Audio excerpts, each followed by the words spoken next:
pela luz de Deus, caminhamos pela luz de Deus. Caminhamos pela luz de Deus, caminhamos pela luz de Deus. Caminhamos, caminhamos, oh, caminhamos pela luz de Deus. Caminhamos, caminhamos, oh, caminhamos pela luz de Deus. Caminhamos pela luz de Deus, caminhamos pela luz de Deus. Caminhamos pela luz de Deus, caminhamos pela luz de Deus. Caminhamos, caminhamos, oh, caminhamos pela luz de Deus. Caminhamos, caminhamos, oh, caminhamos pela luz de Deus. Olá, eu sou o pastor Maicon, da Paróquia Evangélica de Confissão Luterana em Capanema. Chego até vocês para compartilhar do culto das nossas comunidades. Ainda não voltamos às nossas atividades presenciais, mas nós compartilhamos da Palavra de Deus, desta Palavra que transforma a nossa vida e também o mundo ao nosso redor. Deus quer falar a minha e a tua vida. Deixe Deus falar contigo. Eu quero saudar vocês neste culto com as palavras de Efésios, capítulo 2, verso 10, que nos diz: foi Deus quem nos fez o que somos agora. E em nossa união com Cristo Jesus, Ele nos criou para que fizéssemos as boas obras que Ele já havia preparado para nós. Em Cristo Jesus, quando eu e você fomos batizados, nós somos selados na promessa de Deus. Nós não podemos viver a nossa vida de qualquer forma. Nós somos chamados para espalhar o bem e a bondade nesse mundo. Não agir segundo o rancor, o ódio, a inveja e essas coisas que não procedem de Deus. Antes, nós somos chamados a ser mãos e pés de Deus neste mundo, para que nós possamos ir até o próximo, deixar com que Deus assim haja e também utilize a nossa vida para a sua glória e para o seu louvor. Nós não somos chamados para viver apenas para nós mesmos. Antes, Deus nos colocou nesse mundo para nós compartilharmos da nossa vida, fazermos o bem e também estarmos espalhando do amor e da misericórdia de Deus neste mundo. Que Deus assim também nos ajude neste culto. Sendo assim, nós não se reunimos em nosso próprio nome, mas nós se reunimos em nome do Trino Deus, que é Pai, Filho e Espírito Santo. Amém. Que esse Deus seja com os nossos corações, nos animando, motivando, consolando e nos mostrando o caminho certo a seguir. Eu quero ter um momento de oração e confissão com cada um de vocês. Eu não sei o que aconteceu na tua vida durante essa semana, mas dependendo do que aconteceu, porque eu tenho certeza que todos nós cometemos pecado, seja em pensamentos, palavras, ações ou omissões. Todos nós pecamos contra Deus e também às vezes contra o próximo. Por isso, se colocamos em oração diante do nosso Pai Celestial. Oremos. Ó Deus, nós queremos se achegar na Tua presença, Senhor, certos de que Tu quer transformar a nossa vida. Pedimos que Tu venha e faça da Tua obra, nos ajuda a mudar e transformar tudo aquilo que não é da Tua vontade. Nós temos pecado, ó Pai, seja em palavras, pensamentos, ações ou omissões. E diante de todas estas coisas, nós descumprimos os Teus mandamentos e muitas vezes Te deixamos de lado. E isto nos leva à morte, isso nos leva ao afastamento de Ti e também da nossa família. Por isso, tende misericórdia de nós, concede a Tua graça e possibilidade de recomeço. Que a Tua palavra seja conosco e nos ajude, nos anime e nos fortaleça. Em nome de Cristo Jesus, nosso Senhor e Salvador, que nós Te pedimos. Amém. Caro ouvinte, quando eu e você se colocamos diante de Deus em oração, nós podemos ter essa certeza, que Deus Ele ouve a nossa oração. Por isso, pecado confessado é pecado perdoado. Mediante a confiança que a palavra de Deus nos assegura, eu vos afirmo que os nossos pecados estão perdoados em nome do Trino Deus, que é Pai, Filho e Espírito Santo. Amém. Nós ainda temos um hino e após o hino nós prosseguimos com a pregação da palavra de Deus.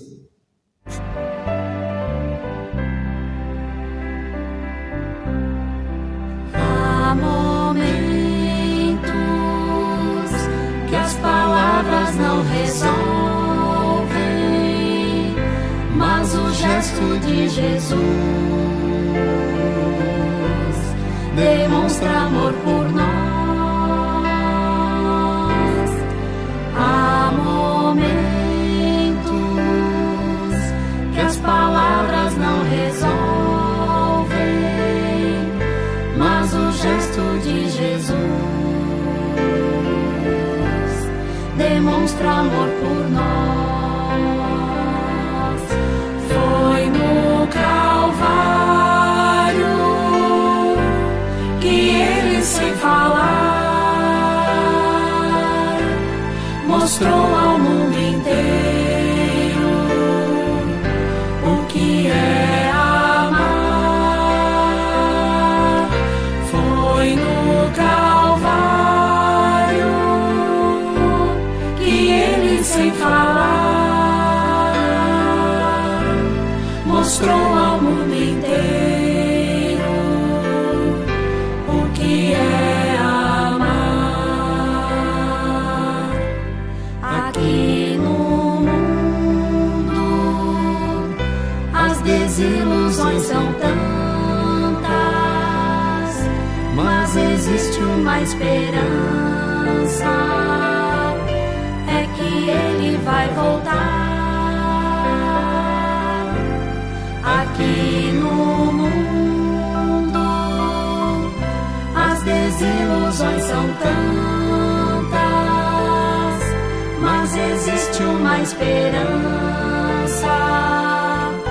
é que ele vai voltar.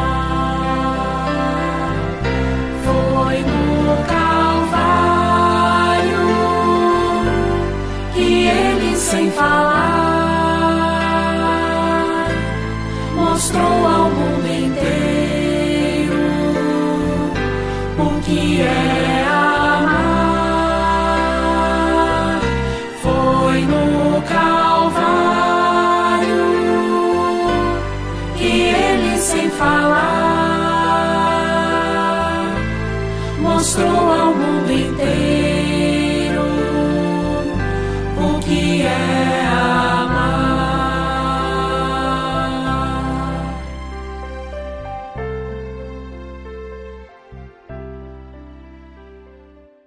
Quero compartilhar com vocês do texto previsto para a pregação de hoje. Ela se encontra no Evangelho de Mateus, capítulo 13, versos 24 a 30 e depois 34 a 43. Passo a leitura. Outra parábola Jesus lhes propôs, dizendo: O reino dos céus é semelhante a um homem que semeou boa semente no seu campo. Mas enquanto os homens dormiam, veio o inimigo dele, semeou o joio no meio do trigo e retirou-se. E quando a erva cresceu e produziu fruto, apareceu também o joio. Então, vindo os servos do dono da casa, lhe disseram: Senhor, não semeaste boa semente no teu campo? De onde vem, pois, o joio? Ele, porém, lhes respondeu: Um inimigo fez isso. Mas os servos lhe perguntaram: Queres que vamos e arranquemos o joio? Não, replicou ele, para que ao separar o joio, não arranqueis também com ele o trigo.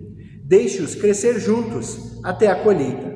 E no tempo da colheita direi aos ceifeiros: Ajuntai primeiro o joio, atai-o em feixes para ser queimado, mas o trigo recolhei-o no meu celeiro. Então, despedindo as multidões, foi Jesus para casa. E chegando a ele, os seus discípulos disseram: Explica-nos a parábola do joio no campo. E ele respondeu: O que semeia a boa semente é o Filho do Homem. O campo é o mundo, a boa semente, os filhos do reino, e o joio são os filhos do maligno.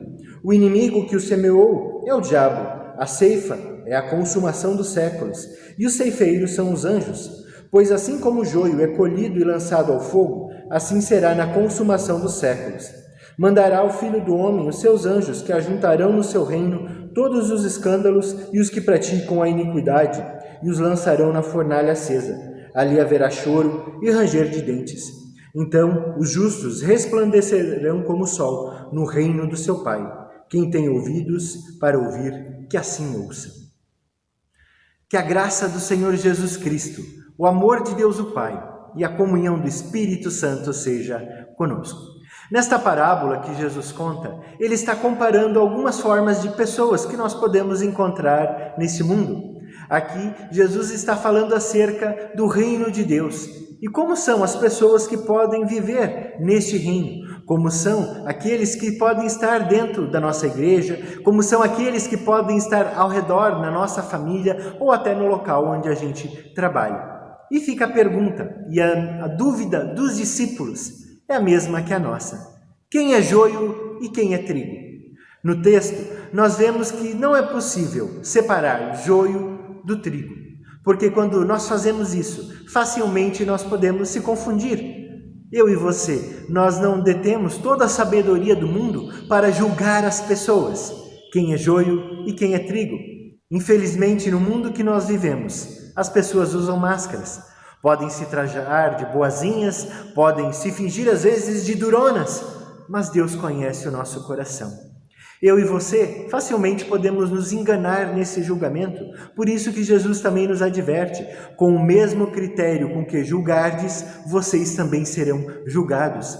Com isso, nós não temos critério algum para julgar alguém, quem é joio e quem é trigo. Mas o texto especifica, o trigo é bom, mas o joio é ruim. Eu e você, como que nós temos vivido a nossa vida? Será que nós temos caminhado na direção do bem? Ou será que nós temos se deixado influenciar pelas maldades deste mundo? Não é porque todo mundo faz que nós devemos se igualar a essas pessoas. Será que nós queremos ter bons frutos ou maus frutos? Porque a regra aqui é clara. O joio não produz nada o que é bom. Já o trigo, ele tem muita utilidade e Deus diz que ele será colhido e recolhido ao celeiro de Deus. E o que é o celeiro de Deus se não é a própria vida eterna, a eternidade com o nosso Pai celestial? Mas o joio tem um destino, o fogo eterno. Esse texto também não esconde a condenação. Muitas vezes as pessoas, para encobrir a sua própria vida, querem colocar panos quentes até na sua própria vida de fé, dizer, mas no final todo mundo vai ser salvo. Mas não é assim. A Bíblia fala de salvação, mas também fala de condenação. Deus quer nos dar a vida eterna em Cristo Jesus, mas para todos aqueles que querem viver longe de Deus, também existe a condenação. E quem que condena? Eu, você ou qualquer outra pessoa? Não. Isso cabe a Deus. Só Deus sabe o que se passa no nosso coração.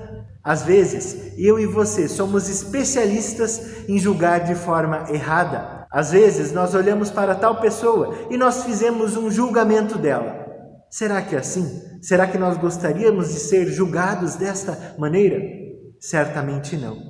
Assim também é na vida de comunidade, na vida em igreja. Nós não somos chamados para estar apontando o dedo para ninguém, mas antes, conforme a palavra de Deus, estarmos caminhando juntos em aprendizado e independência de Deus. Todos nós somos chamados para aprender de Deus. Quando nós achamos que aqui nós não temos mais nada a aprender, então eu digo a vocês que o orgulho jaz à porta da tua vida e o orgulho precede a ruína. Se nós não queremos viver dessa forma, então que se apeguemos a Deus, deixamos Deus fazer a sua obra nas nossas vidas, mudando e transformando tudo aquilo que às vezes nos leva ao rumo do joio, ao rumo da maldade, da ganância, da inveja, da soberba e quantas outras coisas que nós poderíamos nomear como sendo os frutos da carne. Mas a Bíblia ela não encerra a nossa vida só diante de coisas ruins. Ela também diz que os frutos do Espírito acompanham aqueles que buscam a Deus. E o que são os frutos do Espírito? O amor, a alegria, a paz, a paciência, a bondade, o domínio próprio e tantas outras coisas. O mundo é carente das coisas que vêm de Deus. Sabe por quê? Porque nesse mundo tudo é transitório.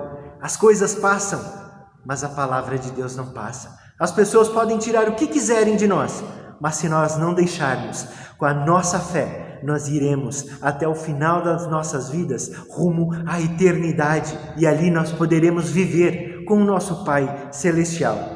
Deus não nos chamou para julgar ninguém, mas também não nos chamou para viver em ignorância. Mas Deus nos chama a não vivermos de qualquer maneira. Não é porque todo mundo faz tal coisa que nós devemos se comportar dessa maneira. Porque quando nós achamos que já sabemos tudo, nós também acabamos entrando no jogo do maligno. Não faça isso. Seja trigo e não joio.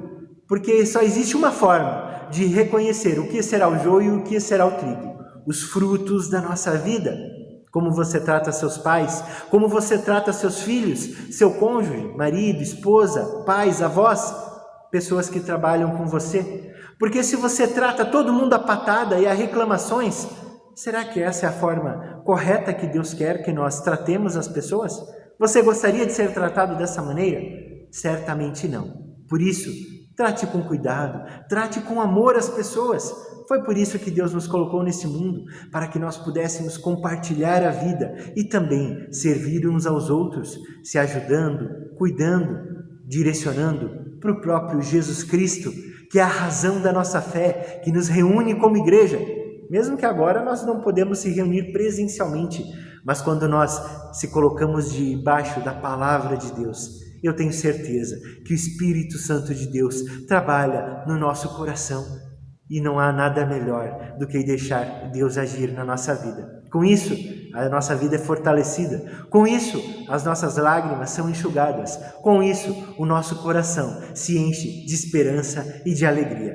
Que Deus nos ajude com esta palavra e possa estar também nos ajudando a perseverar dentro da sua vontade, para que nós possamos produzir dos frutos do reino de Deus e não dos frutos do maligno. Que Deus assim seja conosco e nos abençoe. Eu quero ter ainda um momento de oração com vocês. Coloque quem você ama diante de Deus, traga à mente, à memória, as pessoas que você quer colocar diante de Deus. Coloque tudo aquilo que existe no seu coração diante do nosso Pai Celestial. No final da oração, eu peço para que você, aí na sua casa, ore junto comigo o Pai Nosso, porque Deus com certeza ouve a nossa oração. Oremos. Ó Senhor, eu quero chegar na Tua presença com cada um desses que me ouve, pedindo pelo Teu cuidado, pela Tua bênção. Nos ajude em tudo aquilo que nós precisamos, as nossas preocupações, as nossas dúvidas, os nossos medos. Tu sabe tudo que nós temos passado aqui na região, seja em relação a esta doença, seja também em relação à preocupação com o nosso sustento. Nos ajude a também estarmos cuidando da nossa vida e também da nossa família, as pessoas que nós amamos. Queremos colocar também diante de Ti todos aqueles que nós temos no coração. Que Tu venha, faça a Tua obra nas nossas vidas e também na vida dessas pessoas. Fortalece, cura, ajuda, seja a esperança que todos nós precisamos. Que Tu venha estar fazendo também a diferença. Queremos deixar diante de Ti toda a nossa região, Capanema, Capitão Leone das Marques, Planalto, todo o sudoeste aqui, pedindo para que a Tua mão nos conduza também em tudo isso. Nos ajude e que possamos perseverar na fé. No mais, nós colocamos tudo diante de Ti, com a oração que Tu nos ensinou dizendo: Pai nosso, que estás no céu, santificado seja o Teu nome. Venha o Teu reino, seja feita a Tua vontade, assim na terra como no céu. O pão nosso de cada dia nos dá hoje, e perdoa as nossas dívidas, assim como nós também perdoamos aos nossos devedores. E não nos deixes cair em tentação, mas livra-nos do mal, pois Teu é o reino, o poder e a glória para sempre. Amém. Te convido para receber da bênção que vem do nosso Pai Celestial. Que o Senhor nos abençoe e nos guarde. Que o Senhor faça resplandecer o seu rosto sobre nós e tenha misericórdia de nós. Que o Senhor sobre nós levante a sua face e nos dê da sua paz. Que assim possamos viver na certeza de que Deus quer estar com cada um de nós. Sendo assim, que o Trino Deus, que é Pai, Filho e Espírito Santo, seja contigo e te abençoe em todos os momentos. Um grande e forte abraço e até mais. Tchau, tchau!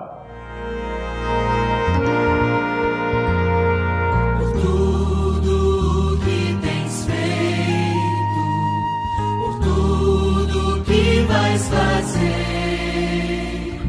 por Tuas promessas.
promessas e tudo que és. Eu quero te agradar.